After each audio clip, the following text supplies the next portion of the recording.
Morning, everyone. So during last class, we have saw just the formation of protein and how the peptide bond formation takes place. When the peptide bond formation takes place, we have discussed in detail. So now, in today's class, we will see, as I said, structure of protein. Structure of protein.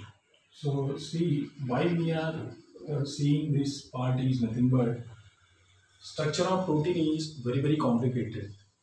So we will study this structure of protein step by step. Like we study this, protein structure in primary, secondary type of structure, tertiary and quaternary. But quaternary is not there for your syllabus. Till tertiary type of structure, one we can see how this protein is joined. What is the bond in actual present in the protein which is holding the two different amino acid peptide chain together, right? So that is what we are going to see today in this today's class, right? So the structure of protein, before going to the structure of protein, first of all, let me introduce that protein structure is very complicated. So why? Because here you won't understand. If I go directly to the primary type of structure, secondary and tertiary, that means what we are doing here is we are just studying the structure of protein in three different categories, right? So first you need to know this, right? So why? Because it is very complicated. So first of all, we will study this structure in primary structure. So what does the after studying this primary structure of protein, what we come to know, right? That is our intention. In primary structure, dear student, we will just see how the chain is there, how polypeptide bond formation is present, right? And what is the composition of protein, right? Already we know what is the composition is nothing but amino acid. So again, this primary structure just explains about the bond and composition. Composition means made up of it. What is the main component present in the protein, right? So in primary structure, the first point is protein is made up of with one or more protein is made up of with protein is made up of with one or more polypeptide chain. Very important. As I said, in primary structure, we just see the composition and bond, right? So the first point is protein is made up of with what? One or more polypeptide chain. We already know. As I said, one amino acid, carboxylic group of one amino acid, when reacts with amine group of another amino acid, then the water molecule will be removed and then the formation of polypeptide chain takes place. And it is very clear that a single amino acid will not do this, right? So that means minimum we require two amino acids. Then only the polypeptide chain formation takes place. Once the polypeptide chain formation takes place, then definitely that what we call that is as a protein, right? So the first point is protein is made up of with what? One or more polypeptide chains, right? So the second point is polypeptide chain has number of amino acids linked together with a peptide bond, right? So polypeptide chain has polypeptide chain polypeptide chain has number of polypeptide chain has number of amino acids, already we know, linked together by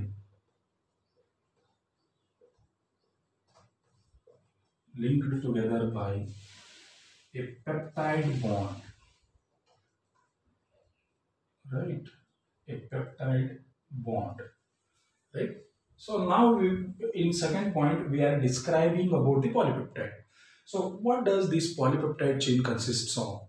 So this polypeptide chain, already we know it is made up of with amino acids. They linked together, and that particular polypeptide chain is nothing but what? Peptide bond. That particular bond, what we call a peptide bond, right? So in primary structure, we see protein is made up of with the one or more polypeptide chains, and polypeptide chain has number of amino acids, and those that bond formation, the particular whatever the chain formation takes place, that bond is nothing but what? Peptide bond, and it will be in a sequence, right? Very important point it is. If the sequence of amino acid changes, right, the next point, second, the third point of this, if the sequence, that means amino acid carboxylic group of one amino acid must and should react with amino group of other amino acid, another amino acid. If they change in their sequence, right, it is very particular, right? This reaction is very particular. So there must be a removal of water molecule whenever the peptide bond formation takes place, or a polypeptide chain formation takes place. There must be a removal of water molecule. If it not happens, why? Because it is a chemical. So whenever we won't say the chemical will give this product only 100%, right? So might they give, might not give. If the worst case comes in the consideration during the reaction, or else during the formation of a polypeptide chain or peptide bond, then definitely if a single sequence changes in it, then it leads to the formation of, then it leads to the formation of, then it leads to the formation of a new protein, right? A new protein, right? Polypeptide chain should be in the sequence. If the sequence changes, then definitely what happens there? That lead to the formation of what?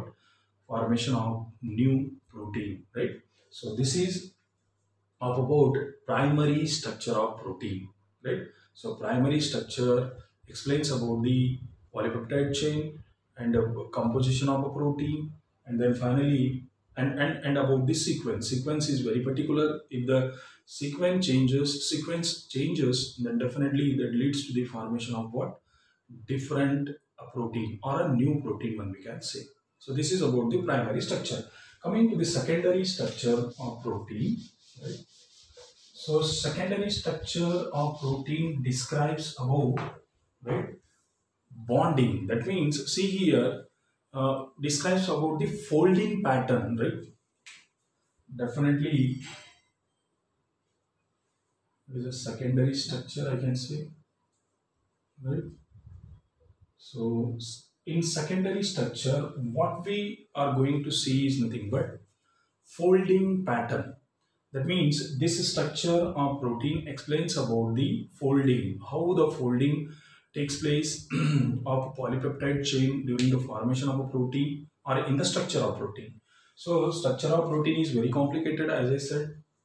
Alright. So now this secondary structure explains about the folding pattern. You just remember this folding pattern. So in biology, you have detailed study about this, but here we have very little just informative type of description, right? So now folding pattern, how the folding pattern is there in the structure of protein, one we can describe with the help of what? Secondary structure of protein. So in the secondary structure of protein, here see,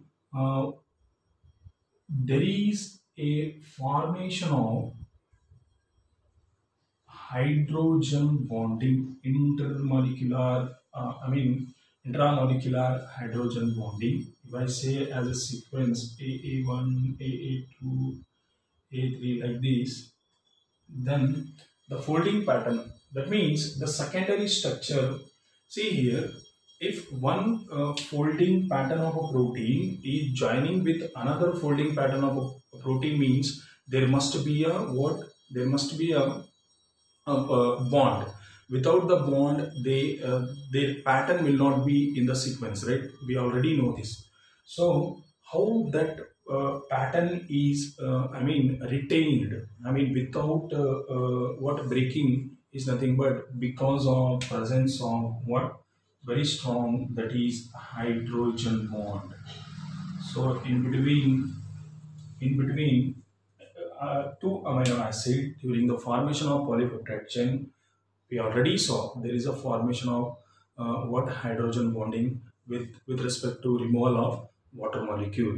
In the secondary structure, what we going to describe is nothing but, or what we going to study about the secondary structure of protein is nothing but folding pattern.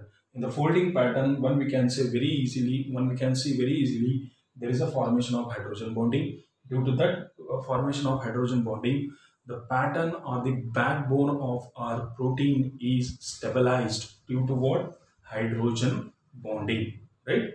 So this is about the secondary structure. And finally, coming to the tertiary structure, coming to the tertiary structure. So this structure also describes about some more detail about the what explains about the overall folding in 3D one we can say, right? Secondary structure just explains about the folding structure, folding pattern. But here in the tertiary, what we going to see is overall folding. How overall folding takes place in the what we already know this. So this is continuation one I can say.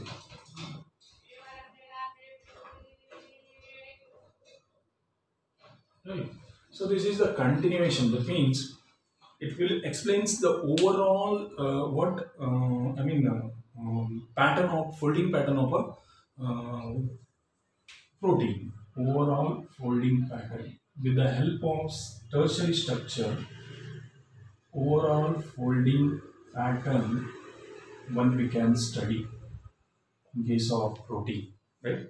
So the tertiary structure explains about the overall folding, and here also, if we see by taking two folding structure of a protein, here also one we can say intramolecular hydrogen bonding, right? In secondary structure, the backbone is stabilized with the hydrogen bonding itself, as I shown by taking only one what folding structure. But here in tertiary structure, it is explaining overall folding pattern of a protein. So that means if we see by taking a two folding structure of two different amino acids, then definitely what we are going to see is here there is also a presence of what?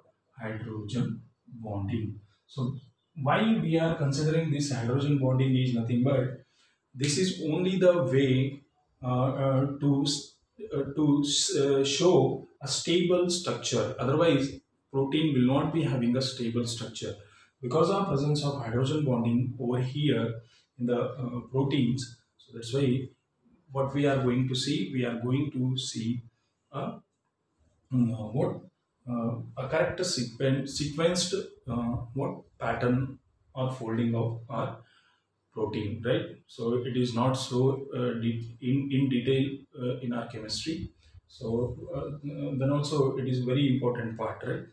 And if we see the quaternary, you can say each polypeptide chain in a protein considered as a subunit. So quaternary structure will not explain about like this. So just quaternary structure says that it describes about the each polypeptide chain is considered as a subunit, right? And special arrangement of one subunit respective to other subunit is called quaternary structure. So with this, we conclude this chapter, dear student. I hope in the yesterday's class itself, I have requested you guys to go through the first year, right, organic chemistry. So I hope you all did that work right? In the very next class, I mean in the tomorrow's class, I'm going to start a very important part of chemistry, that is organic chemistry. So today you have one more day to go with the organic basic concepts in the first year chapter. You go through it. Especially you concentrate on functional group, concentrate on alkyl groups, halogen groups, some type of reactions, pi bond, sigma bond, hybridization, right? Hybridization is very, very important, right? So hybridization and the percentage of hybridization. What is the percentage of S and P in sp3 hybridization? Already I have given in the chart, right? You go through it neatly, right? Why? Because I'm going to start haloalkane and arene of your syllabus, right? This chapter is retained in the revised syllabus, right? So I hope you go through the what uh, basics of first year, and please, who all are not watching videos, I don't know how many of you are following or not. So who all are watching, please request them to watch from tomorrow onwards at least, right? Otherwise, you will going to miss some or more concepts, right? Why? Because we don't know when our offline classes will commence to start, right?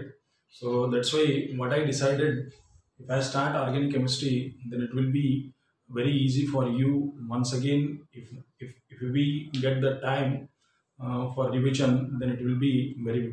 But once if I complete this online chapter in the online class, then definitely it will not be having so much interest during the on offline class, right?